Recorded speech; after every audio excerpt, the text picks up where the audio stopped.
اس episode کے شروعات میں ہم دیکھتے ہیں صلاح الدین ایوبی اپنے چند ساتھیوں کے ساتھ ایمان لیک کی بڑی فوج کے سامنے کھڑے ہوتے ہیں۔ بہت تیز ہواؤں کے ساتھ بازنطینی پرچم لہرا رہے ہوتے ہیں۔ صلاح الدین ایوبی کی آواز گونجتی ہے، اے ایمان والو، اگر تم اللہ کے دین کی مدد کرو گے تو اللہ تمہاری مدد کرے گا اور تمہیں ثابت قدم رکھے گا۔ سامنے لڑکا ایمان لیک سے کہتا ہے، عزت مآب، اگر آپ چاہیں تو میں اپنے ایک دوست بھائی بیچ سکتا ہوں اور ان کا کام تمام کر سکتا ہوں، کیا آپ حملے کا حکم دیں گے؟ ادھر عرفہ کہتا ہے، شہادت کی طرف بھاگنے کا وقت ہے۔ ابراہیم کہتا ہے، جس دن سے ہم نے کہا کہ لا الہ الا اللہ محمد الرسول اللہ، کیا یہ شہادت کی طرف بھاگنا نہیں ہے؟ بزرگ کہتا ہے، ہم کتنے بھاگتے ہوں کو جہنم میں بھیجیں گے یہ بتاؤ، میں 100 تیروں سے 100 جانے لیے بغیر نہیں مروں گا۔ ادریس کہتا ہے، اپنی زندگی ان کے ساتھ دینا جن کے ساتھ میں نے زندگی باندھ دی، یہ اعزاز میرے لیے کافی ہے۔ ادریس کہتے ہیں، آپ کا حکم کیا ہے میرے امیر؟ تو صلاح الدین ایوبی کہتے ہیں، ہم اللہ سے فتح کی امید رکھتے ہوئے اپنے خون کے آخری قطرے تک لڑیں گے انشاءاللہ۔ مگر سامنے سے ایمان لیک کے اشارے پر سفید پرچم لہرا دیا جاتا ہے۔ سفید پرچم یعنی کہ امن کا پرچم۔ یہ دیکھ کر عرفہ صلاح الدین ایوبی سے کہتا ہے، میرے امیر، انہوں نے سفید پرچم لہرایا ہے۔ صلاح الدین ایوبی کہتے ہیں، بادشاہ ایمان لیک مذاکرات کی درخواست کر رہا ہے۔ عرفہ پوچھتا ہے، اس وقت وہ کیا بات کرے گا؟ تو صلاح الدین ایوبی کہتے ہیں، وہ سوچتا ہے کہ وہ ہمیں الفاظ سے کچل دے گا، وہ اپنی تعداد پہ فخر کرے گا اور اپنے غرور کو بڑھا دے گا۔ کھیل کھیلتے وقت وہ اپنی تعداد کے زیادہ ہونے کو بہانے کے طور پر پیش کرے گا، لیکن وہ نہیں جانتا کہ اس کے مد مقابل حیدر کرار کے وارث شیر ہیں۔ ادریس پوچھتا ہے، میرے امیر، کیا آپ اسے قبول کریں گے؟ تو صلاح الدین ایوبی کہتے ہیں، چونکہ وہ بات کرنا چاہتا ہے ہمیں اسے جواب دینا چاہیے۔ ولیم ایمان لیک سے کہتا ہے، عزت مآب، آپ کو ہوشیار رہنا چاہیے، امیر صلاح الدین کا ذہن تلوار سے زیادہ تیز ہونا کوئی افسانہ نہیں ہے۔ ایمان لیک پوچھتا ہے، ولیم، کیا میرے سامنے کوئی لشکر ہے؟ میرے سامنے صرف قدموں پہ کھڑے مردہ لوگ ہیں۔ اس کے ساتھ ہی صلاح الدین ایوبی بات چیت کے لیے آگے بڑھتے ہیں۔ ان کے ساتھی بھی ساتھ جانے پر اصرار کرتے ہیں، مگر صلاح الدین ایوبی انہیں روک دیتے ہیں۔ انہیں دیکھ کر ایمان لیک بھی اپنے آدمیوں کو روک کر آگے بڑھتا ہے۔ میدان جنگ کے بیچوں بیچ وہ گھوڑے روک لیتے ہیں اور ایمان لیک السلام علیکم کہہ کر بات کا آغاز کرتا ہے۔ پھر کہتا ہے، میرے سامنے سلطان نور الدین کو ہونا چاہیے تھا، تم جانتے ہو کہ مذاکرات میں برابری کی ضرورت ہوتی ہے۔ تو صلاح الدین ایوبی کہتے ہیں، مگر سلطان نور الدین تمہارے برابر نہیں ہے۔ دراصل مجھے برابری کے اصول پر پورا اترنے کے لیے ابھی تلوار چلانے والے کسی سپاہی کا انتخاب کرنا چاہیے تھا، لیکن میری فوج کافی تجربے کار ہے۔ ایمان لیک مسکراتے ہوئے پوچھتا ہے، کیا تم نے کہا کہ تمہارے پیچھے فوج ہے؟ اچھا، تو پھر مجھے وہ نظر کیوں نہیں آ رہی؟ تو صلاح الدین ایوبی کہتے ہیں، اللہ نے عظیم قرآن میں تمہیں بیان کیا ہے، ان کے دل ہیں لیکن وہ سمجھتے نہیں ہیں، ان کی آنکھیں ہیں لیکن وہ دیکھتے نہیں ہیں، ان کے کان ہیں لیکن وہ سنتے نہیں ہیں، یہی وجہ ہے کہ جو کچھ تم دیکھ رہے ہو وہ وہی چیز نہیں ہے۔ ایمان لیک کہتا ہے، اگر ایسا ہے تو جب تم نے میرے پیچھے اس عظیم فوج کو دیکھا تو تم نے کیا دیکھا یہ بتاؤ صلاح الدین۔ صلاح الدین ایوبی کہتے ہیں، میں نے دیکھا کہ کچھ ایسے ہیں جو اس میدان میں اپنی آخری سانس لیں گے اور کچھ ایسے جو اس میدان سے بے عزت ہو کر پیچھے دیکھے بغیر بھاگیں گے، بالکل ایک بیکار سی بھیڑ کی طرح۔ یہ سن کر ایمان لیک کہتا ہے، یہ جاہلانہ جرأت ہے، یہاں ختم ہو جاؤ گے اور کسی کی بھی طرف سے یاد نہیں کیے جاؤ گے۔ صلاح الدین ایوبی کہتے ہیں، کیا تم جانتے ہو کہ ایک سپاہی کا اپنی تلوار تھامے ہوئے بولنے کا کیا مطلب ہے؟ بادشاہ ایمان لیک، اس کا مطلب ہے کہ میں یہاں اس کے ساتھ آیا ہوں، میں اس کے ساتھ موجود ہوں اور میں اس کے ساتھ لڑوں گا، ہم اپنے خون کے آخری قطرے تک لڑیں گے اور تم اس جنگ میں اسلام کی غیرت کا مشاہدہ کرو گے۔ ذرا میرے سپاہیوں کی آنکھوں میں دیکھو، سب شہادت کی جانب دوڑنے کے لیے جان ہتھیلی پہ رکھے ہوئے ہیں اور یہ آنکھیں وقت آنے پہ کچھ کو واپس لینے والے بہادروں کی آنکھیں ہیں۔ ایمان لیک کہتا ہے، تمہاری ایک جنگی عادت تھی، کیا تھی وہ؟ مبارزہ۔ صلاح الدین ایوبی پوچھتے ہیں، بادشاہ ایمان لیک، کیا تم مبارزہ کی پیشکش کر رہے ہو؟ کیا تمہاری فوج میں کوئی بہادر آدمی ہے جو ہمارا مقابلہ کر سکے؟ تمہاری عادت تو نہیں ہے، یہ معاملہ مردوں کا معاملہ ہے، یہ میدان جنگ کا معاملہ ہے، لیکن تمہارے پاس مردوں اور مرد میدان کی کمی ہے۔ ایمان لیک کہتا ہے، یہ عظیم فوج تمہاری طرح کی غیر معمولی کھیپ کے لیے اپنے قدم آگے نہیں بڑھائے گی،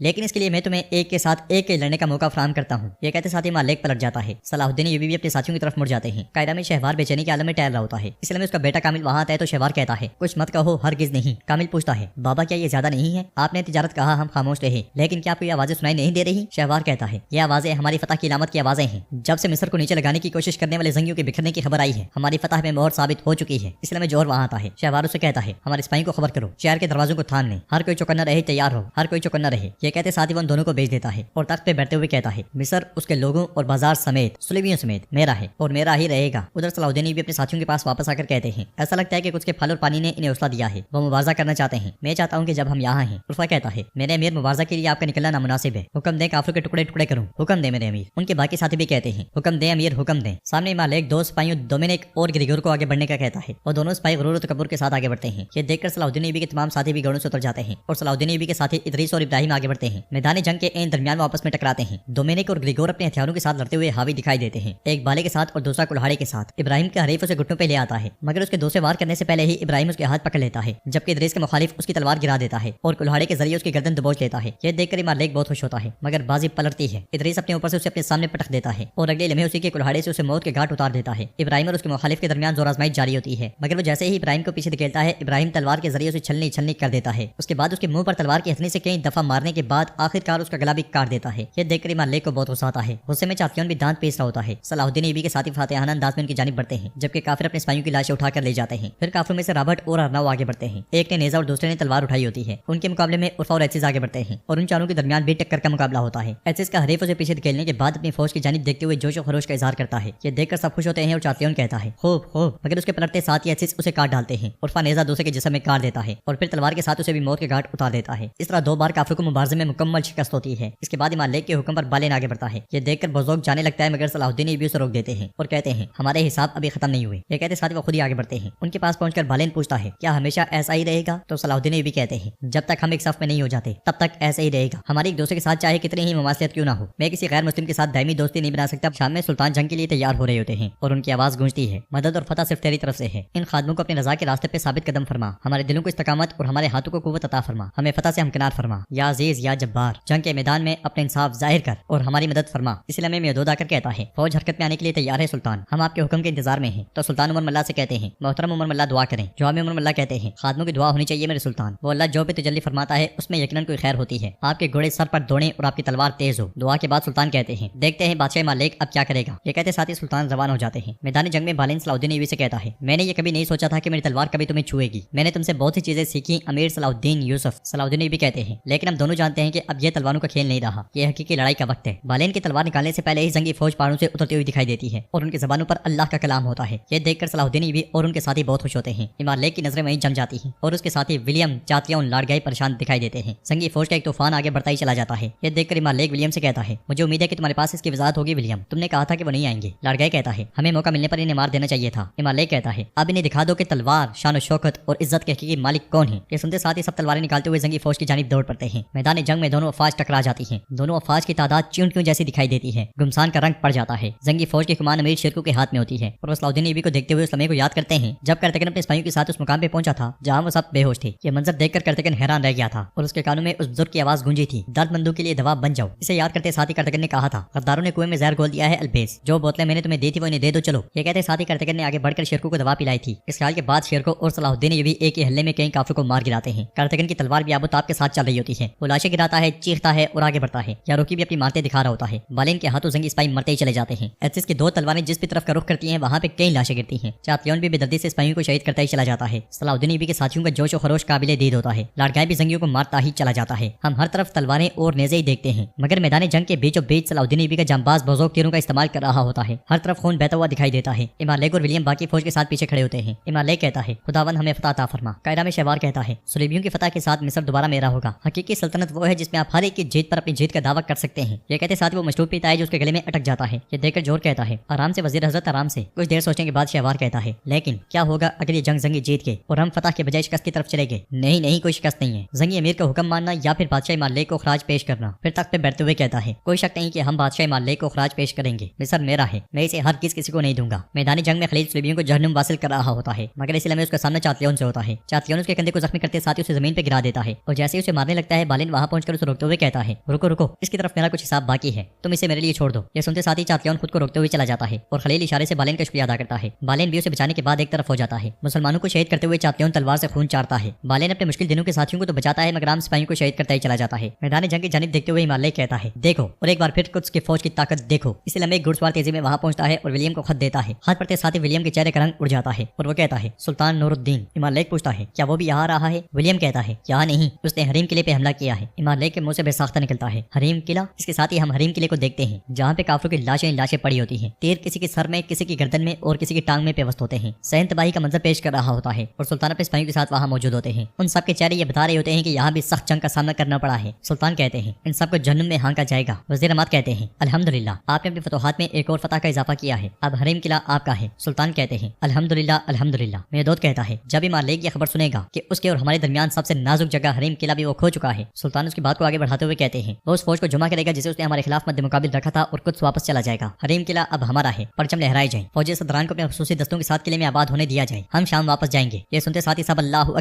اکبر کے نعرے بلند کرتے ہیں۔ میدان جنگ میں امام لیک پوچھتا ہے یہ کیسے ممکن ہوا؟ وہ ہر طرف سے حملہ آور ہیں، ہر طرف سے۔ ولیم کہتا ہے عزت مآب ہمیں صورتحال کی سنگینی کا احساس کرنا چاہیے، ہم جسے لینے کی جدوجہد کر رہے ہیں اس مصر کی وجہ سے ہم کچھ کو خطرے میں نہیں ڈال سکتے۔ حریم کو لینے والا سلطان نور الدین وہاں نہیں رکے گا، یہ ہم سب جانتے ہیں۔ ہم نے جو کھویا ہے وہ صرف حریم اور مصر ہی نہیں، ہم کچھ کو بھی کھو سکتے ہیں، آپ کو بھی فیصلہ کرنا ہوگا مصر یا قدس۔ یہ سنتے ساتھ ہی امام لیک سوچ میں پڑ جاتا ہے۔ میدان جنگ میں صلاح الدین ایوبی صلیبی سپاہیوں کی لاشوں کے درمیان کھڑے ہوتے ہیں۔ صلیبی گھڑسواروں کو دیکھتے ہوئے وہ مزید لاشیں گراتے ہی چلے جاتے ہیں، ایک سے چھینا ہوا نیزہ دوسرے گھڑسوار کو دے مارتے ہیں، پھر ایک اور گھڑسوار کو کاٹ ڈالتے ہیں۔ شیر کو بھی مسلسل لاشیں گرا رہے ہوتے ہیں، کرتگن بھی چیختے چلاتے ہوئے انہیں کاٹتے ہی چلا جاتا ہے۔ لاڑگائے بھرپور مزاحمت کرتا ہے، خلیل بھی زخمی ہونے کے باوجود لڑ رہا ہوتا ہے، خون کی اڑتی ہوئی چھلاٹیاں صاف دکھائی دے رہی ہوتی ہیں۔ صلیبیوں کی طرف سے ایک آواز سنائی دیتی ہے ہم پیچھے ہٹ رہے ہیں۔ یہ سنتے ساتھ ہی سب جان بچاتے ہوئے بھاگ پڑتے ہیں۔ چاتلیون اور لاڑگائے بھی الٹے پاؤں بھاگتے ہیں مگر بالین کھڑے ہو کر مسلسل صلاح الدین ایوبی کو دیکھتے ہی چلا جاتا ہے۔ شیر کو چلاتے ہوئے کہتے ہیں فتح ہماری ہے، باقی سب بھی اللہ اکبر کے نعرے بلند کرتے ہیں اور بالین شکست शिकस्त तस्लीम करते हुए पलट जाता है। अपनी फतह को यकीनी समझने वाली सलेबी फौज हरीम किला खोने के बाद न सिर्फ पीछे हटती है बल्कि शदीद तरीन हजीमत का सामना करती है। शायद इमाम बेग ने सोचा भी नहीं था कि जब वो इतनी बड़ी फौज लेकर मिस्र की जानिब जाएगा तो पीछे हरीम किला खो देगा। क्या ये चाल सुल्तान को मिस्र भी दिलाएगी? चलिए आगे देखते हैं। कायरा में कामिल शहवार से कहता है, अगर सुलेबी हार गए तो क्या होगा, फिर हम क्या करेंगे बाबा? इसलिए में जौहर भागता भागता आता है और कहता है, ये अच्छा नहीं है, ये बिल्कुल अच्छा नहीं है, खबर खौफनाक है वजीर हजरत। सुलेबियों ने तो शहवार चिल्लाते हुए कहता है, मेरा वक्त जाया ना करो, जौहर जल्दी कह दो जो कहना है। तो जौहर कहता है, हमें फौरन भाग जाना चाहिए, सुलेबी फौज पीछे हट गई है। यह सुनकर शहवार हक्का बक्का रह जाता है और खड़े होकर कहता है, ये तुम क्या कह रहे हो जौहर, इतनी बड़ी फौज मुट्ठी पर जंगियों से हार गई? तो जौहर कहता है, मुट्ठी भर नहीं हजरत। शहवार तख्त पे गिरते हुए कहता है, मुझे वहाँ मदद के लिए जाना चाहिए था। जौहर कहता है, आपका कायरा को गैर महफूज न छोड़ने का फैसला दुरुस्त था वजीर हजरत, लेकिन अब आपको अपना तख्त नहीं अपनी जान बचानी चाहिए। शेरकोट सलाउद्दीन की कुमान में फौज महल की जानिब बढ़ रही है। यह सुनकर शहवार खड़े होकर कहता है, कभी नहीं, कभी भी नहीं, मेरे सिपाही मेरी हिफाजत करेंगे। क्या मैं इस तख्त को फिर से छोड़ दूं? हरगिज नहीं, मैं इसे कभी नहीं छोड़ूंगा। यह सुनकर कामिल बहुत परेशान हो जाए। कायरा के दरवाजे पर काजी फाजल बाजू फैलाकर सलाहुद्दीन अय्यूबी और शेरको से कहते हैं, हर एक और हर चीज से मुस्लिम सरजमीन के एक एक इंच की हिफाजत करने वाले जंगी रियासत के शानदार अमीर को मैं खुशामदीद कहता हूँ। शेरको उनका शुक्रिया अदा करते हुए पूछते हैं, ये बताओ शहवार कहाँ है? तो काजी फाजल कहते हैं, शहवार महल में है, जो सिपाही यहाँ है वो मेरे वफादार हैं। दरवाजे खुल गए हैं लेकिन महल के सामने जबरदस्त फौजें आपका इंतजार कर रही हैं। सलाहुद्दीन अय्यूबी कहते हैं, तो फिर उन्हें मजीद इंतजार नहीं करवाते, वक्त आ गया है। ये कहते साथ ही वो शेरको और सिपाहियों के साथ अंदर दाखिल हो जाते हैं। अंदर कामिल शहवार से कहता है, जंगी दरवाजे पे आ गए हैं। तो शहवार कहता है, कुछ भी हो जाए मैं अपना तख्त नहीं छोड़ूंगा, मेरे सिपाही अपने खून के आखिरी कतरे तक लड़ेंगे। कामिल कहता है, लेकिन बाबा अंजाम नहीं बदलेगा, महल के लोग भाग गए हैं, सबसे बढ़कर तो वो जौहर भी, मुहाफिज और हम रह गए हैं। शहवार हंसते हुए कहता है, तुम्हें क्या उम्मीद थी? औलाद आदम उसके हजार चेहरे हैं, गद्दारी उसके खमीर में है। ये कहते साथ ही वो कामिल के पास आता है और उससे कहता है, अब तुम सोच रहे होगे कि तुमने भी उनके साथ गद्दारी की, मगर नहीं, मैंने जो कुछ भी किया है मिस्र के लिए किया है बेटे, और सबसे बढ़कर तुम्हारे लिए, ताकि जब एक दिन मेरा इंतकाल हो जाए तो तुम इस तख्त के वारिस बनो। अगर मैंने किसी को तकलीफ दी है या कुछ बुरा किया है तो ये सब इसी वजह से था, तुम जानते हो कामिल। कामिल रोते हुए कहता है, काश ऐसा ना होता। शहवार कहता है, लेकिन हो गया, जिस चीज का मुझे डर था वो तेजी से हो गया। अगर मैंने इस लालच से तुम्हें तकलीफ पहुंचाई या तुम्हें तोड़ा है तो मुझे माफ कर दो, तुम पाक दिल के अच्छे बेटे हो, तुम हमेशा मेरे साथ वफादार रहे हो। कामिल रोते हुए कहता है, बाबा आए दस्तबरदार हो जाएं, दस्तबरदार हो जाएं बाबा। ये कहते साथ ही उसके गले लग जाता है। महल के बाहर शहवार के मुहाफिज खड़े होते हैं, इसलिए सलाहुद्दीन भी सिपाहियों और शेरको के साथ वहां पहुंचते हैं। उन्हें देखते साथ ही सिपाही तलवारें बेनियाम कर लेते हैं, मगर सलाहुद्दीन भी अपने साथियों को रोक देते हैं और शेरको कहते हैं, गद्दार शहवार अपने सिपाहियों को बचाने के लिए शहर को हवाले करने के बजाय वो एक बार फिर अपनी जान बचाने के बारे में सोच रहा है। यारोकी कहता है, मुज़ाकरात करने के बारे में तो नहीं सोचते हैं, चले हमला करें और इन्हें तबाह करें। मगर सलाहुद्दीन भी कहते हैं, नहीं, पहले बात करते हैं, शायद इन्हें शर्मिंदगी हो। यारोकी कहता है, क्या ये लोग शर्मिंदा होंगे? कार्तिकन कहता है, वो बिल्कुल ऐसे नहीं लग रहे सलाहुद्दीन, अपना वक्त जाया ना करो। मगर इसके बावजूद सलाहुद्दीन उनकी जानिब बढ़ते हैं और सिपाहियों से कहते हैं, जिन पर तुमने भरोसा किया उन्होंने तुम्हें मायूस किया, सुलेबी फौज को शिकस्त हुई, हम खून बहाने वाले नहीं हैं, हथियार डाल दो, हम तुम्हारी जिंदगी बख्श देंगे। मगर कमांडर कहता है, हम एक भी कदम पीछे नहीं हटेंगे। सलाहुद्दीन भी कहते हैं, ना करो, यह मुसलमानों की सरजमीन है, एक लालची आदमी की वजह से भाइयों को भाइयों का खून नहीं बहाना चाहिए। शमसा भी बुलंदी पर से ये सारा मंजर देख रही होती है। सलाहुद्दीन भी मजीद कहते हैं, हथियार डाल दो ताकि हम अमन के साथ शहर में दाखिल हो सकें। मगर कमांडर कहता है, हमारा तुम जैसा कोई भाई नहीं है, जरूरत पड़ी तो मर जाएंगे, लेकिन फिर भी कायरा नहीं देंगे। ये देखकर यारुकी कहता है, मैंने कहा इनका यही तरीका है। कार्तिकन कहता है, जिंदगी का सबसे कीमती हिस्सा माल से पहले अकल है, लेकिन ये इस मामले में भी फकीर है। अमीर सलाहुद्दीन वक्त जाया ना करो, इन्हें मार डालो। तो सलाहुद्दीन भी कहते हैं, मेरी तरफ से इजाजत है। ये कहते साथ ही वो पीछे मुड़ते हैं और उनके सिपाही हल्ला बोल देते हैं। शेर को सलाहुद्दीन भी और साथियों से कहते हैं, हम मंसूबे के मुताबिक दूसरी तरफ से हमला करेंगे। ये कहते साथ ही वो सलाहुद्दीन भी बाकियों के साथ दूसरी तरफ से चले जाते हैं। अलबेज और कार्तिकन सिपाहियों के साथ शहवार के सिपाहियों को मारते ही चले जाते हैं। इब्राहिम और बज़ोग भी उनका भरपूर साथ देते हैं। शहवार के सिपाही करते ही चले जाते हैं। मरकजी कमरे में कामिल शहवार से कहता है, हमें मुज़ामत नहीं करनी चाहिए बाबा, नूरुद्दीन जंगी से रहम की दरख्वास्त करें, हम अपनी जमीनें दियत के तौर पर देकर सुल्तान को जलावतनी के बारे में राजी कर सकते हैं, वो अमान मांगने वालों पर कभी जुल्म नहीं करते। मगर शहवार कहता है, वो दरवाजा मेरे लिए बहुत पहले से बंद हो चुका है। कामिल पूछता है, क्यों बंद होगा बाबा? बाबा आए जिद ना करें। शहवार कहता है, मैं हरगिज़ घुटने नहीं टेकूंगा, यहाँ से बचकर वक्त आने पर ज्यादा मजबूत हालत में वापस आऊंगा। फिर खुफिया दरवाजे की जानिब बढ़ते हुए कहता है, ये दरवाजा। ये कहते साथ ही वो अंगूठी के जरिए खुफिया दरवाजा खोल देता है और मजीद कहता है, अबूर करें तो छत की तरफ ले जाता है और फिर वहाँ से महल के खुफिया खराज की तरफ। आओ कामिल आओ। कामिल कहता है, बाबा ना करें। शहवार बार बार उसे बुलाता है मगर वो एक ही बात कहता है, ना करें बाबा ना करें, रुक जाएं बाबा। उसे इस तरह से देखकर शहवार समझ जाता है और कहता है, तुम्हारी जान सलामत रहे बेटे। ये कहते साथ ही शहवार मुहावजों के साथ चला जाता है और कामिल नम आंखों के साथ पलट जाता है। उधर एक कमरे में मैला बेचैनी से टहल रही होती है, इसलिए में जमशेद वहाँ आता है और रोटी उसे देते हुए कहता है, मैं आपके लिए कुछ खाना लाया हूँ। मैला खाना खोलती है तो एक ही रोटी होती है। वो रोटी रखते हुए कहती है, देखो कह रहे कि कौन जिस हालत को पहुंची है ये देखो। जमशेद कहता है, दीवारों के भी कान होते हैं, आहिस्ता बोलो। तो मैला कहती है, मुझे इस शहर से फौरन निकलना है जमशेद। जमशेद कहता है, मैं जानता हूँ लेकिन अभी नहीं, थोड़ा सबर, बाहर जंगी सिपाही तैनात हैं, वो जिस लम्हे आपको देखेंगे आपको कैद खाने में डाल देंगे। मैला गुस्से से कहती है, लानत हो, जिस लम्हे चाहती हूँ ना मैं बेवकूफ सलाहुद्दीन को कत्ल ना कर सका, मुझे उसी वक्त शहर छोड़ देना चाहिए था। जमशेद कहता है, ठीक है लेकिन अभी नहीं, थोड़ा इंतजार करें। उधर हम देखते हैं कि शेर को सलाहुद्दीन भी और यारुकी महल की जानिब बढ़ रहे होते हैं। सलाहुद्दीन भी कहते हैं, मुझे यकीन है वो घात लगा रहे होंगे। ये कहते साथ वो कुछ कदम आगे बढ़ते हैं तो शहवार के सिपाही हमला कर देते हैं, जिन्हें पल भर में मौत के घाट उतार दिया जाता है। शेर को कहते हैं, रास्ते के अंजाम पे आ गए हो शहवार। इसलिए में कामिल वहाँ आता है तो शेरको की तलवार उसके गले पर चली जाती है। कामिल कहता है, मैं बात करने आया हूँ शेर को। काजी फाजल शेरको को रोकते हुए कहते हैं, कामिल हमारी तरफ है। मगर शेरको कहते हैं, ये हमारी तरफ क्यों होगा, शहवार का बेटा। कामिल कहता है, आप मेरी तरफ से दी गई मालूमात की वजह से यहाँ हैं। सलाहुद्दीन भी कहते हैं, ये ठीक कह रहा है चचा, अपनी तलवार नीचे रखें और इसे बोलने दें। शेर को तलवार नीचे करते हुए पूछते हैं, तुम्हारा गद्दार बाप कहाँ छुपा हुआ है? तो कामिल कहता है, मेरे बाबा بابا کے گناہ بہت زیادہ ہیں اور میں نے کبھی منظور نہیں کیا کہ انہوں نے آپ کے خلاف جو بھی کیا، ویسے بھی اسی لیے میں نے آپ کی مدد کی، میرے کیے گئے بدلے میں آپ سے صرف ایک اچھائی کی توقع کر رہا ہوں۔ صلاح الدین ایوبی پوچھتے ہیں وہ کیا ہے؟ تو کامل کہتا ہے میرے بابا کی جان بخش دیں، انہیں جلا وطن کر دیں، لیکن انہیں مارے نہیں۔ شیرکو کہتے ہیں ہمارے ساتھ تم سودے بازی کی حالت میں نہیں ہو۔ کامل کہتا ہے میں سودے بازی نہیں کر رہا، میں درخواست کر رہا ہوں، میں ان کی طرف سے مان طلب کر رہا ہوں۔ شیرکو غصے سے کہتے ہیں دیکھو میری بات اچھی طرح سنو، اگر ہمیں شہوار کو تلاش کرنے میں زیادہ وقت لگتا ہے اور تمہارے دستے مزاحمت کرتے رہتے ہیں تو ہم صبر سے باہر ہو جائیں گے، تب میں اپنی تلوار نیچے رکھ بھی دوں گا، مگر فوجی تمہارے باپ کو زندہ نہیں رہنے دیں گے۔ صلاح الدین ایوبی کہتے ہیں اگر تم نے جو کہا وہ ہوتا ہے تو ہم تمہارے مطالبے پر غور کر سکتے ہیں، لیکن ابھی ہمیں اسے ڈھونڈنا ہے کامل۔ قاضی فاضل کہتے ہیں اپنے بابا کی سلامتی کے لیے انہیں بتا دو۔ کامل کہتا ہے میرے ساتھ ان کی جان بخشی سے متعلق مجھے وعدہ نہیں دیتے تو یہ نہیں کروں گا، میں نہیں بتاؤں گا وہ کہاں ہیں، مجھے معاف کر دیں اس بار مجھ سے نہیں ہوگا۔ تو شمسا ایک طرف سے آگے بڑھتے ہوئے کہتی ہے اگر وہ نہیں بتاتا تو میں بتاؤں گی۔ صلاح الدین ایوبی سے دیکھ کر پوچھتے ہیں شمسا تم محل میں کیسے داخل ہوئی اور تمہیں کیسے معلوم کہ وہ کہاں ہیں؟ شمسا کہتی ہے میں اس محل کے تمام پوشیدہ راستوں سے گزری ہوں، اس کے لیے میں نے یہاں بہت وقت گزارا امیر صلاح الدین۔ کامل کہتا ہے نہ کرو شمسا نہ کرو، انہوں نے تمہارے ساتھ کیا برائی کی؟ تو شمسا کہتی ہے اس سے یہ حقیقت بالکل نہیں بدلے گی کہ انہوں نے کئی لوگوں کی جان لی جو بے گناہ تھے۔ صلاح الدین ایوبی پوچھتے ہیں شمسا شہوار کہاں ہے؟ شمسا شیرکو کی جانب دیکھتے ہوئے کہتی ہے اگر تم ایک عیسائی عورت کی رہنمائی کو حقیقت نہیں سمجھتے تو آئے میں آپ کو بتاتی ہوں۔ یہ کہتے ساتھ ان سب کے ساتھ آگے بڑھ جاتی ہے جبکہ کامل وہیں کھڑا رہتا ہے۔ خفیہ راستے میں شہوار سپاہیوں کے ساتھ آگے بڑھ رہا ہوتا ہے اور خوف کے مارے کہتا ہے تم میں سے ایک پیچھے دیکھتا رہے، اگر ہم محل میں پکڑے گئے تو میرے بھاگنے کا کوئی امکان نہیں بچے گا۔ یہ کہتے ساتھ ہی وہ ایک اور دروازے تک پہنچتا ہے اور چابی سپاہی کو دیتے ہوئے کہتا ہے یہ چھت کی طرف جانے والا دروازہ ہے، اسے کھولو۔ سپاہی کو کافی وقت لگ جاتا ہے تو شہوار کہتا ہے جلدی کھولو جلدی۔ سپاہی کہتا ہے تالا زنگ آلود ہے یہ کھل نہیں رہا جناب۔ سپاہی کی بہت کوشش کے بعد آخرکار دروازہ کھل جاتا ہے۔ شہوار اس راستے سے نکلنے کے بعد سیڑھیوں سے ہوتا ہوا چھت کی جانب بھاگتا ہے اور کہتا ہے ہمیں محافظوں کی قرارگاہ تک جانے کی ضرورت ہے، مگر اسی لمحے سامنے سے شیرکو اس کا راستہ روک لیتے ہیں اور کہتے ہیں راستے کے انجام پہ آگے ہو شہوار، دیکھو وہ شاہین جو لڑنے کے سوا کچھ نہیں جانتا آسمان پہ اڑ رہا ہے۔ شہوار پیچھے بھاگنے لگتا ہے تو صلاح الدین ایوبی پیچھے سے سامنے آتے ہوئے کہتے ہیں ہتھیار ڈال دو شہوار، تم رحم طلب کر سکتے ہو، بصورت دیگر تمہارا حشر درگام والا ہوگا۔ مگر شہوار کہتا ہے مصر کا وزیر ہرگز رحم کی درخواست نہیں کرے گا۔ شیرکو کہتے ہیں تمہاری وزارت ختم ہو گئی ہے شہوار، اب تمہارے نام سے پہلے کوئی عنوان نہیں ہے۔ صلاح الدین ایوبی کہتے ہیں تمہارا انجام تمہاری ہی وجہ سے ہے، اب مزاحمت نہ کرو۔ مگر شہوار سپاہیوں کو حملے کا حکم دے دیتا ہے، ایک کا کام صلاح الدین ایوبی اور دوسرے کا کام شیرکو تمام کر دیتے ہیں۔ صلاح الدین ایوبی کہتے ہیں قاضی فاضل حق بجانب تھا، مال اور مرتبے کی لالچ نے تمہارے دل اور آنکھوں کو اندھا کر دیا ہے۔ شہوار تلوار بے نیام کرتے ہوئے کہتا ہے لعنت ہو اس دن پہ جس دن میں نے تمہیں مصر بلایا تھا۔ یہ کہتے ساتھ وہ صلاح الدین ایوبی پہ حملہ آور ہوتا ہے، مگر صلاح الدین ایوبی جلدی اس کی تلوار گرا دیتے ہیں اور وہ بالکل پھنس کے رہ جاتا ہے۔ شیرکو بہت غصے میں اسے دیکھ رہے ہوتے ہیں، نیچے شہوار کے سپاہی بھی مسلسل کٹ رہے ہوتے ہیں، کرتے انہیں جہنم واصل کرتا ہی چلا جاتا ہے اور کہتا ہے ارے تم اس گھٹیا وزیر کے لیے بیکار میں ضائع ہو رہے ہو، میری بات سنو، بیکار میں نہ مرو، ہتھیار ڈال دو۔ مگر ایک سپاہی پہ حملہ کر دیتا ہے اور کرتے اسے بھی کاٹ کے رکھ دیتا ہے، پھر کہتا ہے ٹھیک ہے تمہاری مرضی۔ بلندی پر شیرکو شہوار سے کہتے ہیں تم نے مسلمانوں کو سب سے زیادہ ان کافروں سے بھی زیادہ نقصان پہنچایا ہے، مجھے تم سے اتنی شدید نفرت ہے کہ میں تمہیں بعد کی زندگی میں جلد از جلد سزا دلوانے کے لیے وہاں تمہارا حساب شدید ہو اس لیے تمہیں مار دینا چاہتا ہوں۔ شہوار نیچے اپنے سپاہیوں کو دیکھتا ہے تو وہاں سے بھی اسے مایوسی دکھائی دیتی ہے۔ صلاح الدین ایوبی کہتے ہیں اگر تم ہمیں اپنا دوست سمجھتے، ہم اپنی آخری سانسوں تک اپنی جان کی قیمت پر بھی تمہاری حفاظت کرتے تو نہ اتنا فتنہ اٹھتا اور نہ اتنا خون بہتا، تم نے سب کچھ برباد کر دیا۔ شہوار کہتا ہے تم میرے نہ دوست ہو نہ میرے بھائی ہو، تم بھی اچھی طرح جان لو کہ اقتدار شریک کو قبول نہیں کرتا۔ اس لیے میں کامل بھی بھاگتا بھاگتا وہاں پہنچتا ہے، یاروکی بھی وہاں جاتا ہے۔ کامل مسلسل التجا کی نظروں سے صلاح الدین ایوبی کو دیکھ رہا ہوتا ہے اور صلاح الدین ایوبی کہتے ہیں تمہاری غداری بے نقاب ہو گئی ہے شہوار، لیکن اگر تم اپنی کیے کا محاسبہ کر کے شرمندگی کا مظاہرہ کرو۔ مگر شہوار کہتا ہے ہرگز نہیں ہرگز نہیں۔ یہ سنتے ساتھ ہی شیرکو سے کاٹ ڈالتے ہیں، اس کی گردن سے خون ٹپکنے لگتا ہے اور اس کا جسم بے جان ہو کے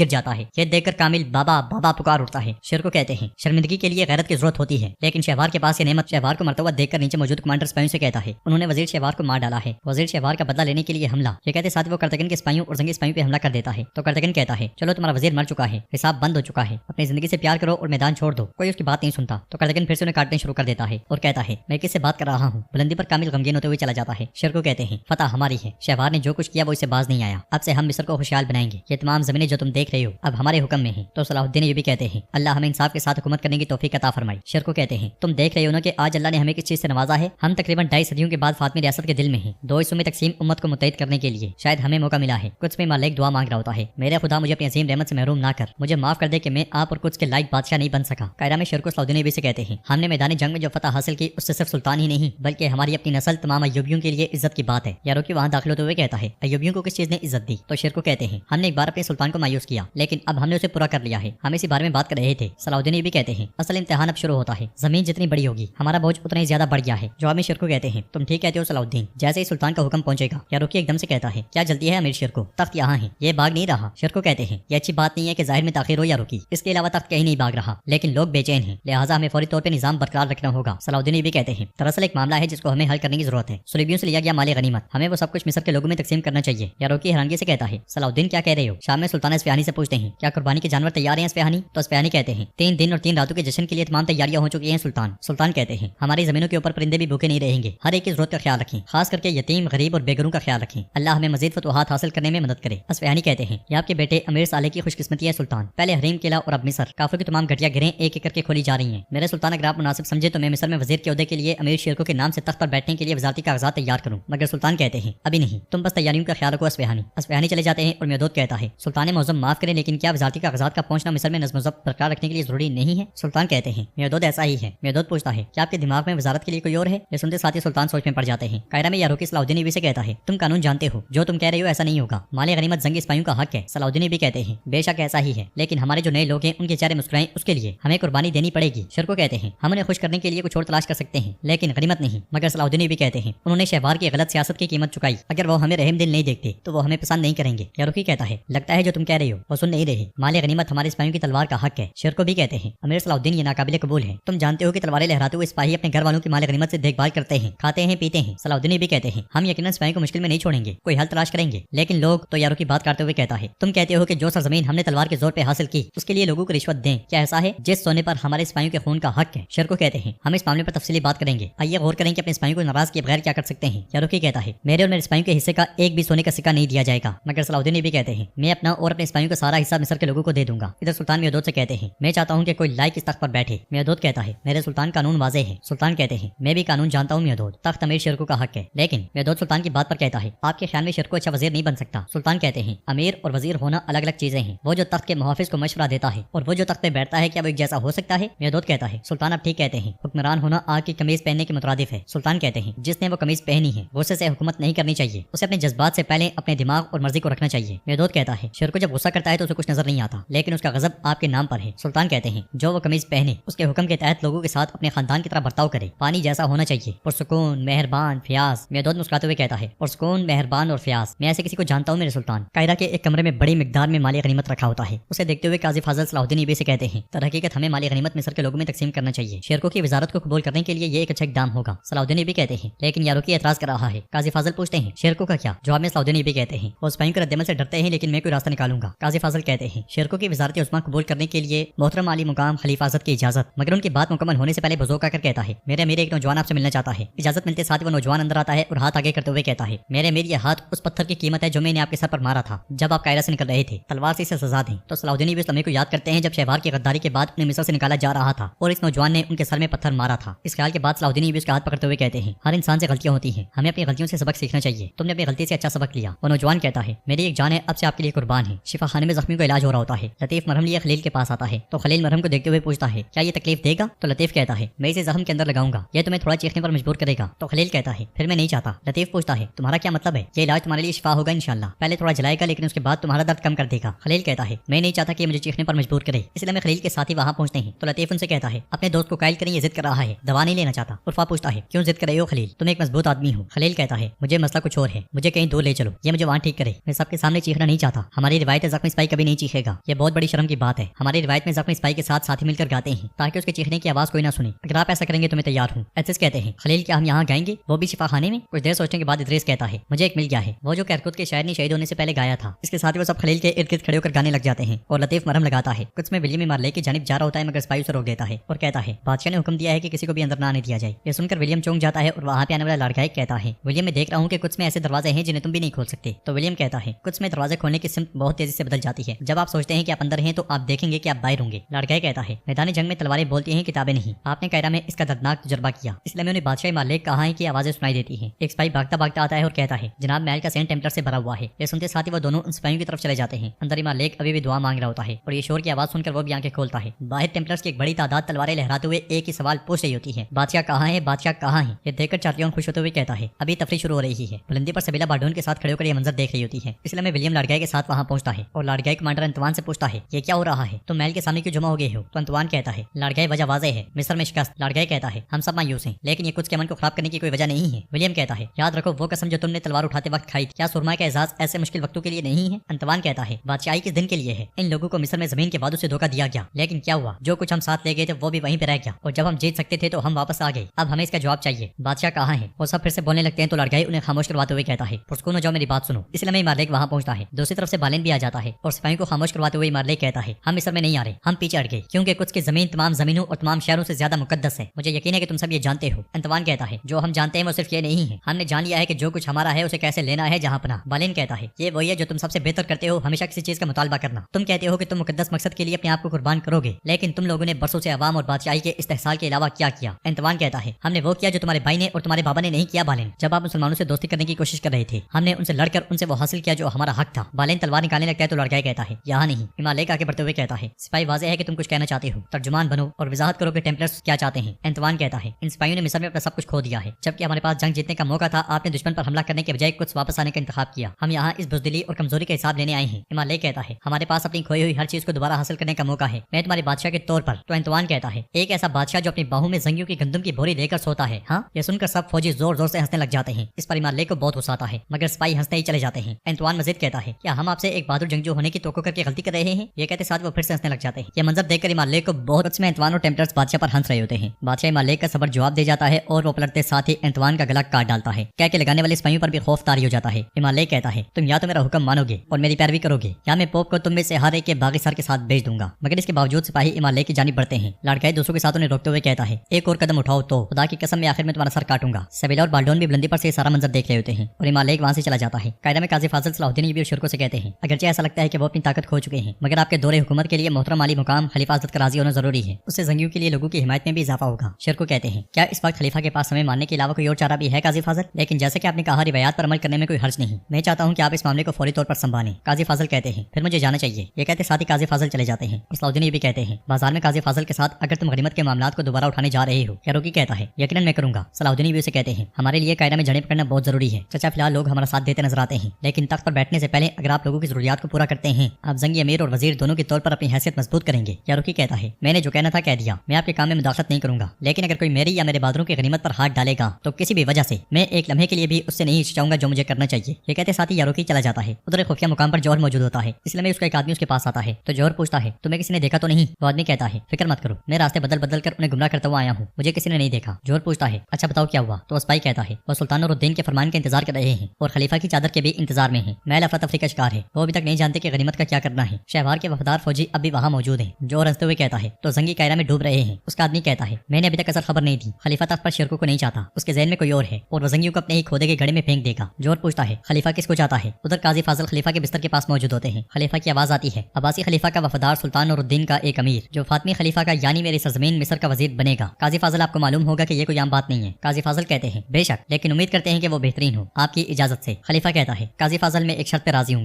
मिस्र का वजीर अयूबियों का शेर को नहीं बल्कि दियानियों का अमीर यारोकी होगा। अब जाओ और ये बात उन्हें बता दो। ये सुनते साथ ही काजी फाजिल चले जाते हैं। काजी फाजिल के जाते साथ ही पर्दे के पीछे खड़ा कामिल सामने आता है। खलीफा उससे कहता है, शेरको को इक़्तिदार हासिल करने से रोकने के लिए जो भी करना पड़े करो। अगर तुम कामयाब हो जाओ, खलीफा को मिस्र पर दोबारा हुकूमत करने में मदद करो, तो तुम्हारे बाबा का तख्त तुम्हें दिया जाएगा और उसे कत्ल करने वालों का खून भी तुम पे हलाल होगा। कुछ में मालिक लड़गाई से कहता है, जो कुछ हुआ अगर हमने फौजियों को ना रोका होता तो शायद आप। लड़गाई कहता है, इज्जत मां पुरस्कून हो जाए, सब कुछ मेरी दस्तरस में है। इमाम कहता है, लड़गाई, जो कुछ तुमने अभी किया है मैं अपनी बादशाही की तरफ से तुम्हारा शुक्रिया अदा करता हूँ। जवाब में लड़गाई कहता है, शुक्रगुजारी गैरों के लिए है, अब मैं अपने आप को कुछ का बेटा समझता हूँ, लेकिन अगली बार आपके खिलाफ गुस्से को पुरस्कून करना इतना आसान नहीं हो सकता। इसलिए हमें टेम्पलर्स के लिए एक ईमानदार की जरूरत है जो उनसे आपकी मर्जी के मुताबिक काम करवाए, और मैं ऐसे शख्स को जानता हूँ। कायरा में काजी फाजिल आगे बढ़ रहे होते हैं, इसलिए मैं वहाँ पहुंचने वाली शमसों ने रोक देती है और कहती है, मुझे आपसे कुछ कहना है। उस चातियों को उस घर का मुकाम कैसे मालूम हुआ जहाँ मैं लैला और गुलजारा के साथ छुपी हुई थी? उसे किसने बताया? वो गद्दार कौन था? काजी फाजिल कहते हैं, मैला, यानी जिसे आपने बेनकाब किया था वो हुमैरा खातून वही है जिसने चातियों को आपका मुकाम बताया था। यह सुनकर शमसा को बहुत गुस्सा आता है और वो पूछती है, वो औरत कहाँ है? क्या वो अब भी कायरा में है? काजी फाजिल कहते हैं, कुछ अरसे से हमने उसे नहीं देखा, या वो कहीं फरार हो गई है या कहीं छुप गई है। शमसा कहती है, गुलजारा के साथ जो कुछ किया उसकी कीमत अदा किए बगैर वो कहीं फरार नहीं हो सकती। कुछ में बालिन सबीला से कहता है, जियोम की पाक रूह खुदा की अब्दी रोशनी से रोशन हो। ये कहते साथ वो उस लम्हे को याद करता है जब उसने लाजियोम को जिंदान से निकालने का वादा किया था। इस ख्याल के बाद वो कहता है, मुझे बहुत अफसोस है सबीला, मैं अपना वादा पूरा नहीं कर सका, मैं उसकी हिफाजत नहीं कर सका। तो सबीला कहती है, ये आपका कसूर नहीं है। बालिन कहता है, जब तक असल कातिल नहीं मिल जाता मैं मुजरिम ही हूँ, इसलिए मैं लड़गाए वहाँ आता है और कहता है, मुझे उम्मीद है कि मैंने आपको परेशान नहीं किया, मुझे बहुत अफसोस है शहजादी, मैं एक बार फिर ताज़ियत करना चाहता हूँ, मगर एक अहम मसला है। बादशाह हर उस शख्स को चाहता है जो उसकी मौजूदगी में जंग में शामिल था। कायदा में यारोकी बहादुर के साथ आगे बढ़ते हुए कहता है, हमने जंग में जो माल गनीमत हासिल किया था वो तकसीम हो रहा होगा, तुम होशियार रहोगे। इसलिए मैं काजी फाजिल वहाँ आते हैं और कहते हैं, अमीर यारोकी एक लम्हे के लिए बात करते हैं। यारोकी कहता है, क्यों, क्या सलाहुद्दीन ने आपको माल गनीमत के लिए एलची बनाकर भेजा है? जवाब में काजी फाजिल कहते हैं, ऐसा नहीं है, मामला अहम है, खलीफा हज़रत आपसे बात करना चाहते हैं। यारोकी पूछता है, खलीफा मुझसे बात क्यों करेगा? उधर शेर को सलाहुद्दीन यूबी से कहते हैं, मिस्र के लोगों में माल गनीमत की तकसीम के बारे में यारोकी का जज्बाती रवैया मुझे परेशान कर रहा है। तो करतगन आगे बढ़ते हुए कहता है, तुम जानते हो कि गनीमत मेरे लिए सब कुछ है, यहाँ तक कि जब मैं इस मामले में कुछ और नहीं कह रहा तो यारोकी इसकी मुखालफत कैसे कर सकता है? जब घोड़े की ज़हन कस दी जाए तो मेंढक भी छलांगे मारने लगता है। इसलिए मैं काजी फाजिल वहाँ आते हैं और कहते हैं, खलीफा हज़रत ने आपका शुक्रिया अदा किया है, मिस्र में जंगियों की मौजूदगी से वो खुश हैं, लेकिन उन्होंने कहा है कि वो आपको वजीर तस्लीम नहीं करेंगे। यह सुनकर शेर को गुस्से से कहते हैं, काजी फाजिल क्या कह रहे हो? सलाहुद्दीन भी पूछते हैं, क्यों, क्यों? तो काजी फाजल कहते हैं उनके ज़हन में कोई और है। कुछ में विलियम लाड़गाई से कहता है जो फौजी महल की तरफ पेशकदमी कर रहे थे वो सूरमा थे, यानी जिन फौजियों का पट्टा तुमने पकड़ रखा था लाड़गाई। लाड़गाई कहता है मैं फौजी कब्जे में नहीं रखता, मैं सिर्फ उनकी रहनुमाई करता हूँ विलियम। इसलिए मैं मालिक वहाँ आता है और तख्त पे बैठते हुए कहता है अब जबकि हर कोई यहाँ मौजूद है, हम मिस्र और आज जो कुछ हुआ उसका हिसाब किताब शुरू करते हैं। कायरा में शेर को गुस्से में काजी फाजल से कहते हैं फातिमियों के खलीफा के ख्याल में यारों की तख्त का हकदार है। हाँ, वो सिर्फ एक बेबस आदमी है जिसका इलाज हम फराहम करते हैं। वो होता कौन है फैसले करने वाला? सुल्तान नूरुद्दीन के नायब के बजाय यारोकी का इंतखाब। उसका एक ही मकसद है हमारे दरमियान दुश्मनी का बीज बोना। सलाउद्दीन ये भी कहते हैं अल्लाह की मदद से बीज नहीं फूलेगा, यारोकी काफी दुरंदेश है। शेर को कहते हैं अगर ऐसा है तो वो हमसे बात करने के बजाय उसके पास क्यों भागा? वो अब हमारे साथ क्यों नहीं है? उसे वहाँ नहीं जाना चाहिए था। इसका मतलब सुल्तान नूरुद्दीन की तौहीन करना है। काजी फाजल कहते हैं अमीर हजरत वो सिर्फ माल गनीमत चाहता है। शेर को कहते हैं उसे अय्यूबियों से मसला है फाजल, मैं उन्हें अच्छी तरह जानता हूँ। खलीफा ज़हीन आदमी है, उसने पत्थर को सही जगह पर फेंक दिया है, लेकिन यारोकी ने बात करने के लिए वहाँ जाकर खता कर दी। सब जानते हैं कि इसका मतलब मुखालफत है। वो ऐलान कर रहा है कि वो मेरा हरीफ है। सलाउद्दीन ये भी कहते हैं इस पे मजीद बात नहीं करते, हमारे सुल्तान की तरफ से आने वाला फरमान सब कुछ वाजे कर देगा। इंतजार करते हैं। शेर को पूछते हैं क्या हम इंतजार करें और उनके जाल में फंस जाएं? आग होती है तो धुआं उठता है। जाहिर है कि यारोकी तख्त का तलबगार है, इसलिए मैं चीज वहाँ आते हैं और कहते हैं मेरे अमीर हम आपके और अपने हिस्से का माली गनीमत लोगों के हवाले कर देंगे। तो सलाउद्दीन ये भी कहते हैं सख्त हिफाजती इक़दाम किए जाएं, मैं चाहता हूँ कि कोई बुरा वाक़या पेश ना आए। एसिस जाने ही लगते हैं कि शेर को पूछते हैं आप उसे कहाँ तकसीम करेंगे? जवाब में एसिस कहते हैं क्लारगाह में। ये कहते साथ वो चले जाते हैं। कुछ में मालिक बालिन से कहता है मेरी नुमाइंदगी करते हुए तुम सलाउद्दीन की कैद में आ गए। बालिन कुछ कहने लगता है तो मालिक कहता है जाहिर है कि आप में एवलिन पर हुकूमत करने की ताकत नहीं है। यह सुनकर चातियोन कहता है इज्जत माँ आप मैं आपको ये बताते हुए माजरत ख्वाह हूँ कि बालिन को न सिर्फ कैद किया गया बल्कि शमसा नामी औरत को भी इसने फरार होने दिया जिसे मैंने अमीर सलाउद्दीन के खिलाफ अपने जाल में कैद किया हुआ था। ये इसके और सलाउद्दीन के आपस में ताउन से हुआ। बालिन गुस्से से कहता है तुमने जिस औरत को कैद किया हुआ था उसका इससे कोई ताल्लुक नहीं था, वो एक ईसाई थी, मैंने सिर्फ वही किया जो करने की जरूरत थी। हिमालय गुस्से से कहता है बस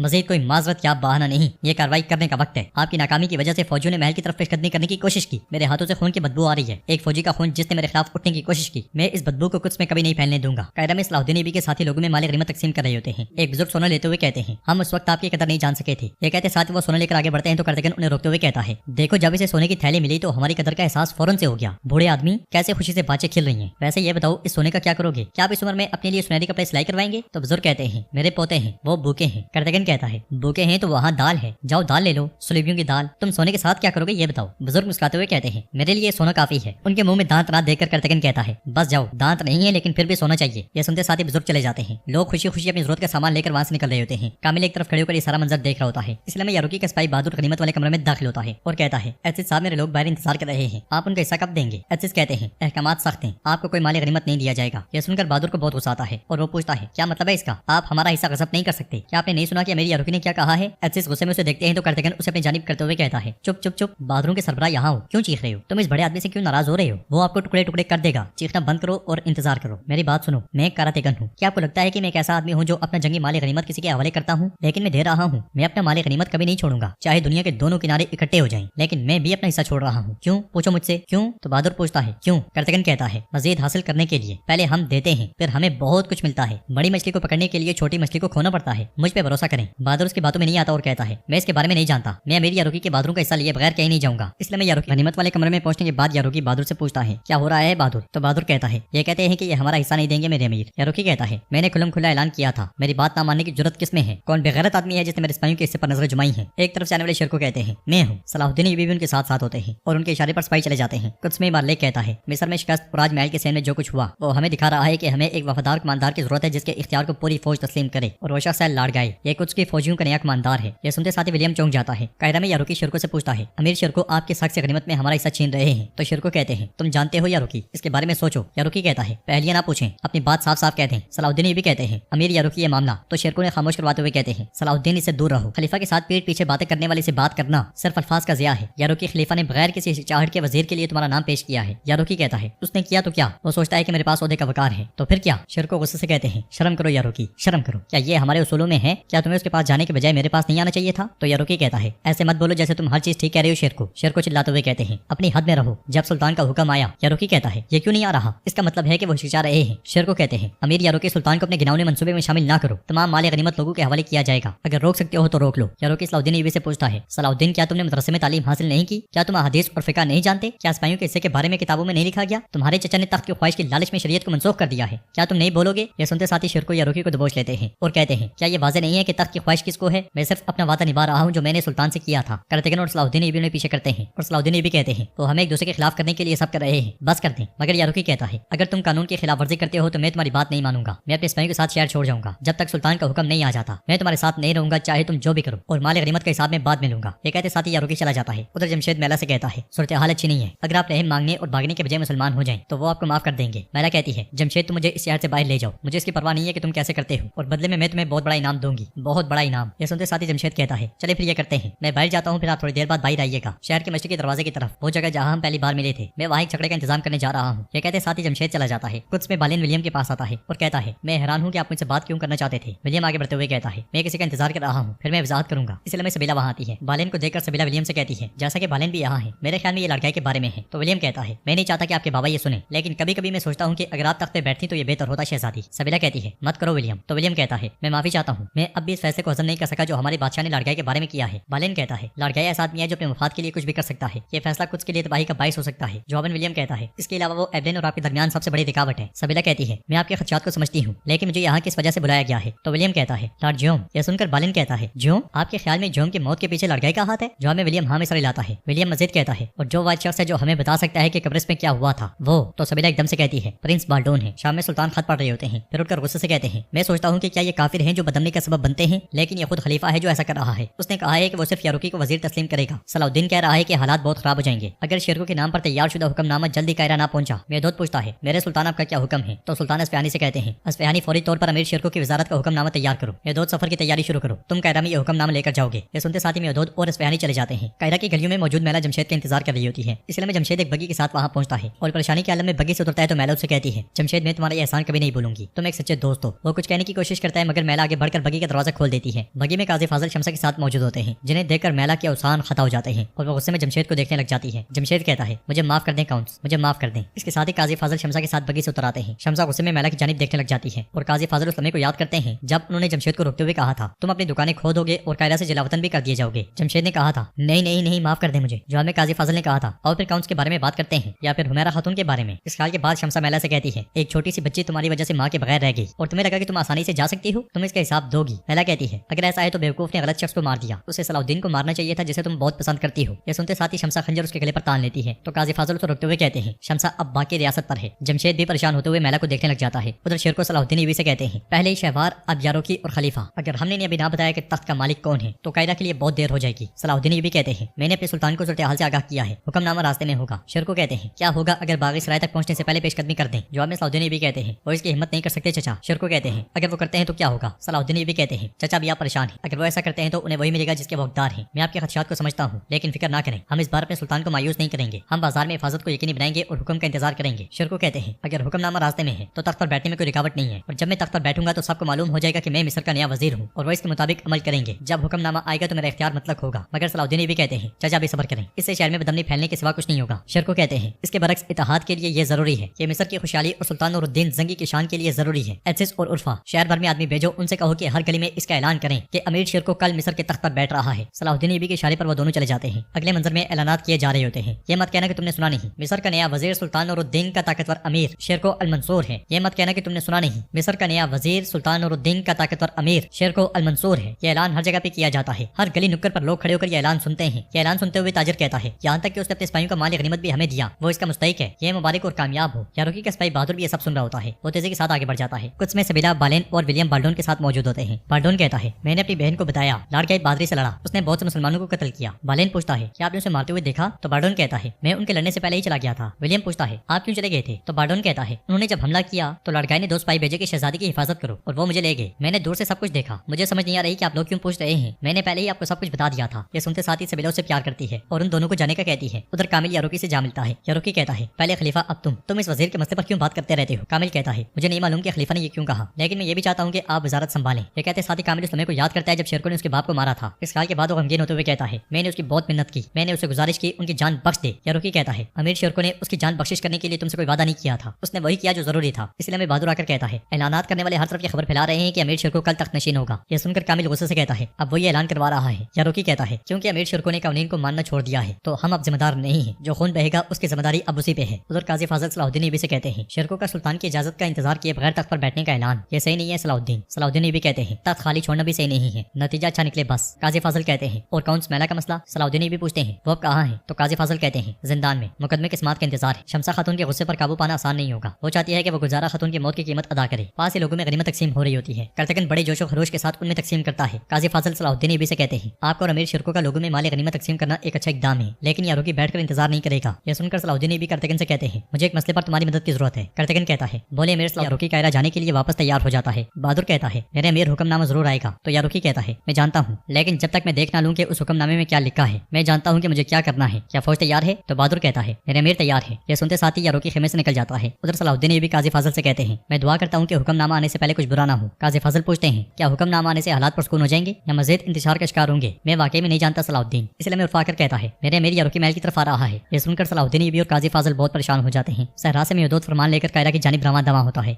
बाइबोरा कहता है, जानम कुर्बान, कायरा बहुत करीब है। तो मेहदूद कहता है, हमें वहाँ जल्दी जाना होगा बाइबोरा, हम नहीं जानते कि खलीफा का मंसूबा क्या है, हमें जल्दी ये हुक्मनामा पहुंचाना है। ये कहते साथ वो अपने चार ढाम कर आगे बढ़ जाते हैं। उधर सलाहुद्दीन भी अपने सिपाहियों के साथ महल के बाहर खड़े होते हैं। इसलिए हमें यारोकी वहाँ पहुंचता है। सिपाहियों के साथ साथ कामिल भी उनके साथ होता है। यारोकी कहता है, एक तरफ हटो सलाहुद्दीन, तीर अब कमान से निकल चुका है, हमें अमीर शिरकों से हिसाब किताब करने की जरूरत है। सलाहुद्दीन भी पूछते हैं, क्या तुम्हारी अकल खत्म हो गई है यारोकी? हुक्मनामा रास्ते में है, तकरीबन कायरा में, क्या तुम सुल्तान के हुक्म की नाफरमानी करोगे? यारोकी कहता है, मैं कभी नहीं करूंगा, जिसने हुक्म आने से पहले ऐलान किया मैं उसका मुकाबला करूंगा। सलाहुद्दीन भी कहते हैं, यह फैसला अफरा तफरी को रोकने के लिए किया गया है, और देखो तुम क्या कर रहे हो, असल हुक्मनामे में है। क्या तुम्हें लगता है कि अमीर शिरकों को ये नहीं मालूम? समझदारी से काम लो और पीछे हटो। मगर यारोकी कहता है, मुझे यकीन हो गया है कि तुम और तुम्हारे चचा मेरा वक्त जाया करने के लिए खेल खेल रहे हो। सलाहुद्दीन भी कहते हैं, मुश्तिल ना हो यारोकी, जैसा था मैंने वैसा सब कुछ बता दिया है। मगर यारोकी कहता है, मुझे अब किसी पर एतबार नहीं रहा, एक तरफ हटो और रास्ता साफ करो, वरना। ये कहते साथ वो तलवार बेनियाम कर लेता है। उनकी देखा देखी सलाहुद्दीन भी के साथी भी तलवारें निकाल लेते हैं और सलाहुद्दीन भी पूछते हैं, वरना फिर क्या यारोकी? ये कहते साथ ही वो गुस्से में कामिल को देखने लग जाते हैं। इधर से मेहदूद आगे बढ़ रहा होता है, इसलिए मैं कुछ निकाहपोश उन्हें घेर लेते हैं। ये देखकर मेहदूद घोड़े से उतर जाता है और बाइबोरा कहता है, मैं हैरान होता अगर हमें किसी मसले का सामना नहीं करना पड़ता। मेहदूद कहता है, बाइबोरा तैयार हो जाओ, तुम्हारे पास हुक्मनामा है, उसकी हिफाजत करो। ये कहते साथ वो उन पे टूट पड़ते हैं। बुलंदी पर से जौहर ये सारा मंजर देख रहा होता है और उस लम्हे को याद करता है जब खलीफा ने उसे कहा था, सुल्तान नूरुद्दीन ने अमीर शिरकों के लिए वजारती हुक्मनामा भेजा है, चाहे कुछ भी करो, लेकिन वो हुक्मनामा इन तक नहीं पहुंचना चाहिए। जौहर ने कहा था, खलीफा से जो आपका हुक्म। इस ख्याल के बाद वो मुस्कुराते हुए कहता है, ये हुक्मनामा कायरा नहीं पहुंचेगा। कायरा में सलाहुद्दीन भी यारोकी से कहते हैं, मुझे तुमसे इसकी उम्मीद नहीं थी यारोकी, क्योंकि तुमने खतरा मोल लेने का फैसला कर लिया है तो मैं भी पीछे नहीं हटूंगा। मेरी सिर्फ एक शर्त है, कोई फौजी मुजरिम नहीं है, हम कानून नहीं तोड़ेंगे और ना ही इन्हें कत्ल करके जुर्म में इजाफा करेंगे। हमें आपस में इस मसले को हल करना चाहिए, क्या तुम मुत्तफिक हो? यारोकी कहता है, क्या तुम चाहते हो कि मुकाबला हम दोनों के दरमियान हो? सलाहुद्दीन भी कहते हैं, अगर तुम जीत गए तो कोई तुम्हारा मुकाबला नहीं करेगा, फिर तुम महल के दरवाजे से जा सकोगे। यारोकी कहता है, कबूल है, इस तरह हमारे दरमियान जो हिसाब काफी अरसे से बाकी था वो भी चुकता कर लेंगे। इसके साथ ही वो दोनों एक दूसरे के आमने सामने आ जाते हैं। उधर मेहदूद बाइबोरा के साथ जौहर के सिपाहियों को मौत के घाट उतार रहा होता है, मगर उसके सिपाही भी शहीद हो रहे होते हैं। बाइबोरा और मेहदूद एक साथ कईयों का मुकाबला करते हैं। मेहदूद मुसलसल उसे कह रहा होता है, बाइबोरा हुक्मनामे की हिफाजत करो, हुक्मनामे की हिफाजत करो। इधर यारोकी मुसलसल हमले कर रहा होता है, मगर सलाहुद्दीन भी उसके सामने बिल्कुल ढीले पड़े होते हैं और सिर्फ उसका वक्त जाया करते हैं। उन्हें इस तरह से देखकर यारोकी कहता है, तुम हमला क्यों नहीं कर रहे सलाहुद्दीन? तो सलाहुद्दीन भी कहते हैं, तुम्हारे हमले को रोकते हुए मुझे तुम पर हमला करने का वक्त नहीं मिला है यारोकी। यारोकी एक और हमला करते हुए कहता है, जिस सलाहुद्दीन को मैं जानता हूँ वो नहीं रुकता। सलाहुद्दीन भी कहते हैं, तो तुम तलवार चलाने में बहुत माहिर हो। हाँ, एक और हमला करने के बाद यारोकी कहता है, तुम्हारे पास अभी भी मौका था, जिस सलाहुद्दीन को मैं जानता हूँ वो मौका ना देख पाए ऐसा मुमकिन ही नहीं है। सलाहुद्दीन भी कहते हैं, यारोकी फिर कुछ ऐसा है जिसका मैं इंतजार कर रहा हूँ। यारोकी पूछता है, किस चीज का इंतजार कर रहे हो? तो वहाँ पहुंचने वाला मेहदूद फरमान दिखाते हुए कहता है, सुल्तान के हुक्मनामे का। कारातेगन भी मेहदूद के साथ होता है और सलाहुद्दीन भी को देखते हुए उस लम्हे को याद करता है जब गनीमत वाले कमरे में सलाहुद्दीन भी ने उससे कहा था, मुझे एक मामले में तुम्हारी मदद की जरूरत है। चीजों को पुरस्कून करने के लिए मलिक मेहदूद के हाथ भेजा जाने वाला हुक्मनामा बगैर किसी नुकसान के कायदा पहुंचना चाहिए। मुझे शुबा है कि उन्होंने हुक्मनामे को पहुंचने से रोकने के लिए कोई मंसूबा तरतीब दिया होगा। इसके बाद हमें वो लम्हा दिखाया जाता है जब मेहदूद उन निकाहपोशों का मुकाबला कर रहा था और उसी लम्हे वहाँ कर्तगन पहुंच गया था। वहाँ पहुंचते साथ ही कर्तगन ने बुलंद आवाज में कहा था, चीतों में आ गया हूँ। उसे देखकर मेहदूद और बाइबोरा बहुत खुश हुए थे। इस ख्याल के बाद मेहदूद पूछता है, ये कैसी सूरत हाल है, क्या शहीदों का खून खुश्क होने से पहले तख्त के लिए जंग करोगे? यारोकी कहता है, अमीर शिरकों ने हुक्मनामा वसूल होने से पहले वजीर के तौर पर अपने ओहदे का ऐलान करने की कोशिश की। मेहदूद कहता है, ये रहा हुक्मनामा, शिरकों के लिए चोगा भी हमारे हाथ में है। ये हुक्म सुल्तान नूरुद्दीन का है, अब से मिस्र का वजीर अमीर शिरको है, तख्त उन्हीं का है और हुक्म भी उन्हीं का है। ये सुनते साथ ही यारोकी और उसके सिपाही तलवारें मियान में डाल लेते हैं और हाथ सीने पर रखते हुए हुक्म की तामील करते हैं। मगर कामिल बहुत गुस्से में दिखाई देता है। उसे इस तरह देखते हुए कर्तगन अलबेज से कहता है, अलबेज ये शहवार का चूजा है, मैं नहीं जानता कि इसका दिल अंदर से सफेद है या स्याह। इसके साथ ही कामिल चला जाता है। जिंदान में मैला कैद होती है। दरवाजा खुलने की आवाज आती है तो वो कहती है, मुझे ना तुम्हारा खाना चाहिए और ना पानी। मगर इसके साथ ही वहाँ शमसा आती है और कहती है, मैं इस बार खुशबू लेने नहीं आई। शमसा को देखकर मैला भी खड़ी हो जाती है। कुछ में शहजादा बाल्डोन सबीला के साथ बाजार की जानिब जा रहा होता है और कहता है, मुझे समझ नहीं आती कि आपने मुझे तकलीफ में शिरकत की इजाजत क्यों नहीं दी। सबीला कहती है, तुम समझ जाओगे बाल्डोन, जरा मेरे साथ आओ। किसी को देखते हुए बाल्डोन एकदम से रुक जाता है और उस लम्हे को याद करता है जब कब्रिस में यही शख्स मुसलमान बन के आया था। इस ख्याल के बाद बाल्डोन मुसलसल उसे देख रहा होता है। सबीला पूछती है, बाल्डोन क्या हुआ? खुदा का वास्ता है बोलो क्या हुआ? तो बाल्डोन कहता है, कब्रिस में हम पर हमला करने वाले मुसलमानों में से एक ये है। इसके साथ वो शख्स आगे बढ़ जाता है और बाल्डोन कहता है, यही मुसलमानों में से एक था, मैं कसम खाता हूँ, लेकिन अब इसके गले में सुलेब है। यह सुनकर सबीला उसी जानिब देखने लग जाती है। कायरा में दीवान लगा होता है, जबकि सलाहुद्दीन भी अपने साथियों के साथ दीवान की जानिब आ रहे होते हैं। उनके पीछे काजी फजल कामिल से कहते हैं, सब कुछ होने के बावजूद तुम्हारा यहाँ आना बड़ी खूबी है कामिल, शक में ना पड़ना, हम तुम्हारी तरफ से मिलने वाली मदद को भूलने वाले नहीं है। तुम्हारी की गई कोई भी अच्छाई बगैर से लेकर नहीं रहेगी, यकीन रखो। कामिल कहता है, अच्छाई का बगैर से लेकर रही है, क्या ऐसा नहीं है? इसके साथ ही वो दोनों भी आगे बढ़कर दीवान में दाखिल हो जाते हैं। कर्तगन की नजरें मुसलसल कामिल पे जमी होती हैं। कुछ देर के बाद शेर को वहाँ आते हैं। एक शख्स उन्हें पगड़ी पहनाते हुए कहता है, हिकमत और अकल की रोशनी आप آپ کے سر کا تاج بن جائے۔ سب لوگ یہی الفاظ دہراتے ہیں، آپ کے سر کا تاج بن جائے، آپ کے سر کا تاج بن جائے۔ اس کے بعد وہ شخص اپنے چوغا پہناتا ہے، پھر کہتا ہے سلطان نور الدین کی طرف سے بھیجے گئے اس چوغے کی طرح تقویٰ کا لباس بھی زیبتن کریں۔ یہ کہتے ساتھ ہی وہ ایک چمکتی ہوئی تلوار انہیں دیتا ہے اور مزید کہتا ہے انصاف کی تلوار آپ کے ہاتھ میں تیز دھاری ہو۔ سب یہی الفاظ دہراتے ہیں، تلوار تیز دھاری ہو، تلوار تیز دھاری ہو۔ شیر کو تلوار کی طرف جبکہ کامل شدید غصے میں انہیں دیکھ رہا ہوتا ہے۔ کرتگن کی نظریں صرف اور صرف کامل پر ٹکی ہوتی ہیں۔ کامل اس لمحے کو یاد کرتا ہے جب جوہر نے اسے کہا تھا اگر وزیر شہوار کو اپنے بہت پیارے بیٹے کی غداری کا علم ہوتا تو وہ تلوار کی ضرورت محسوس کیے بغیر اپنے غم سے مر جاتے۔ اس خیال کے بعد شیر کو تلوار میان میں ڈال لیتے ہیں اور تخت کو دیکھتے ہوئے اس کی جانب بڑھنا شروع ہو جاتے ہیں۔ سب لوگ ان کے سامنے ادبن جھکتے ہیں۔ یہی وہ موقع ہوتا ہے جب کرتگن کی نظر کامل پہ نہیں ہوتی کیونکہ وہ سب ادبن جھکے ہوتے ہیں۔ شیرکو کے پاس پہنچتے ساتھ ہی کامل خنجر نکال کر ان کے سینے میں گاڑ دیتا ہے۔ یہ دیکھ کر سب کی آنکھیں کھلی کی کھلی رہ جاتی ہیں۔ اگلے ہی لمحے کرتگن خنجر کامل کو دے مارتا ہے اور شیرکو سے پہلے کامل زمین پہ گر جاتا ہے۔ صلاح الدین ایوبی چچا چچا پکارتے ہوئے شیرکو کو سہارا دیتے ہیں۔ یاروکی بھی انہیں پکارتا ہوا ان کے پاس آتا ہے۔ صلاح الدین ایوبی کہتے ہیں فوری طور پہ شفاخانہ تیار کرو۔ یہ کہتے ساتھ وہ زخم پہ کپڑا رکھتے ہیں۔ کرتگن کے کہنے پر البیز بھی بھاگ پڑتا ہے۔ صلاح الدین ایوبی کہتے ہیں آپ ٹھیک ہو جائیں گے چچا، برداشت کریں، جلدی اٹھو سپاہیوں انہیں۔ مگر شیرکو کہتے ہیں رکو صلاح الدین رکو، اب سب کچھ تمہارے سپرد ہے صلاح الدین، سب کچھ، تم ایوبیوں کے ماتھے کا نور ہو، کچھ کو جس کا انتظار ہے تم وہ عظیم کمانڈر ہو، سب کچھ تمہارے سپرد ہے صلاح الدین۔ یہ کہتے ساتھ ہی شیرکو کی سانسیں تھم جاتی ہیں۔ صلاح الدین ایوبی چچا چچا پکارتے رہ جاتے ہیں اور ان کی آنکھوں سے آنسو بہہ پڑتے ہیں۔ وہ سب بے بسی میں شیرکو کو دیکھتے رہ جاتے ہیں۔ یاروکی بھی بہت غمگین دکھائی دیتا ہے، حیران کشکبار ہوتی ہے۔ اس طرح مصر فتح کرنے والے شیر کو تخت پر بیٹھنے سے پہلے اپنی جان دے